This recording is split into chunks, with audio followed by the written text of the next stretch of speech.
میرے بڑے بھائی کا انتقال ہوئے 3 دن گزرے اور اب گزشتہ رات خواب دیکھا کہ وہ قبر کے اوپر سوئے ہوئے ہیں. میں نے ان سے کچھ بات کی تو وہ کہنے لگے کہ مجھے سونے دو، تنگ مت کرو، اور وہ قبر کے اوپر مٹی بالکل برابر کر کے سوئے ہوئے تھے. اللہ اکبر، اللہ اکبر. بس آپ کو توبہ استغفار کرنا چاہیے. آپ کے اعمال سے ان کو صدمہ ہے، قبر میں آپ سے بے چین ہے. خدا جانے کس کام میں لگے ہوئے آپ. توبہ توبہ. کیا ہیرے پر زکوٰۃ ادا کرنی ہے؟ ہیرا جو بطور جائیداد و زیور کے ہو وہ مال نہیں ہے، زکوٰۃ نہیں ہے، خواہ وہ کروڑوں کا ہو یا اربوں کربوں کا ہو.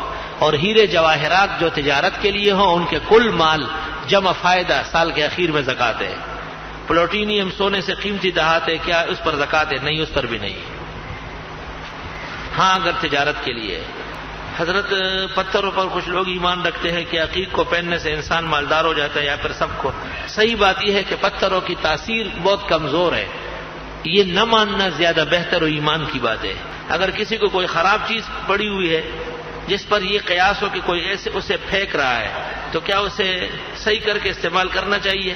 اگر مالک معلوم ہے تو پوچھنا واجب ہے، اور اگر مالک معلوم نہیں ہے تو اس کا تصدق واجب ہے. خود نہ استعمال کرے، 2 آدمیوں کے سامنے مسکین فقیر کو دے.